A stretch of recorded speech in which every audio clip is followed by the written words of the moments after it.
Alrighty, so now we have 14.46 gives that we have an 85 kilogram climber who plans to swing down from rest using a 6.5 meter rope. So yeah, he's going to go all Evel Knievel on us. So the first part of the question asks us how long after he jumps will the climber reach the lowest point. So first we kind of have to define the lowest point. It's kind of self-explanatory, but it helps us later to define it. So here we have the ledge that his rope is attached to, and he starts jumping from this little ledge right here. And then at this point here is when he's going to be at the lowest point, and we're just going to call that the origin, or 0. Right here is going to be point A, and then as he swings, as he continues to swing along this trajectory right here is going to be point B. So we're asked at what point does he reach our origin, or the lowest point. So first we just have to look at this. This is going to be in simple harmonic motion since he's oscillating back and forth between A and B. As long as we ignore friction, basically. So first we have to keep in mind that one oscillation is going to be going from A to the 0, the origin, to B, back to the origin, and back to A. So here we have 1, 2, 3, 4, 5, 5 points here, and we can kind of divide this into essentially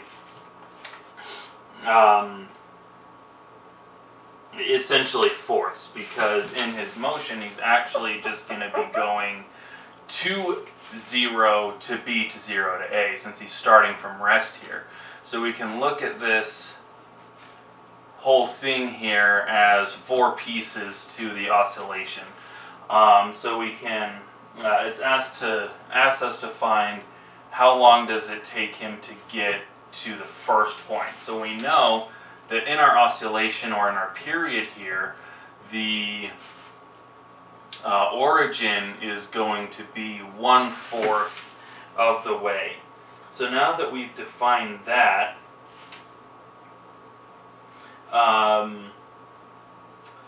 we can also say that even though this is 1/4 of the way to the whole period, it is also half of the way to point B, which is also half of the way for the whole oscillation, but this is the definition that we're going to need later on. So we know that in simple harmonic motion, one period is equal to 2 pi over the square root of the length of our rope or spring or whatever over gravity.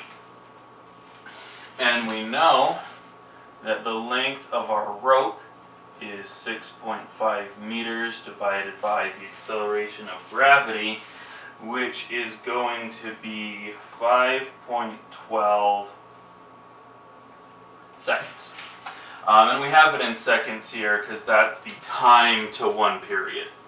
So now we know how long it takes him to start from the cliff, go to the other end, and come back to his starting position. And luckily for us, we know that the time to the origin, or time to the lowest point on his oscillation, is 1/4 of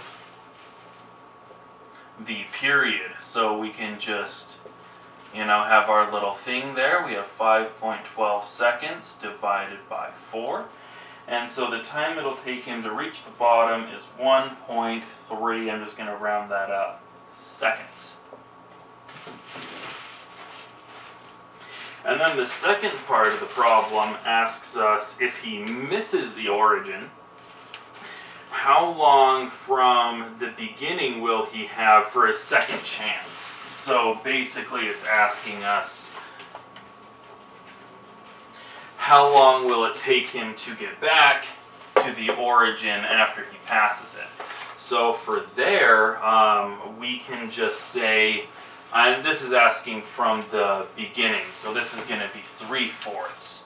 So that's going to be equal to 3t/4, and we can just plug that in from when we found the period before, and do 3 times 5.12/4, and that's going to come out to be 3.8 seconds. So from the time he hops off of his little perch, he'll have 3.8 seconds for his second chance to get to the lowest point and let go of the rope.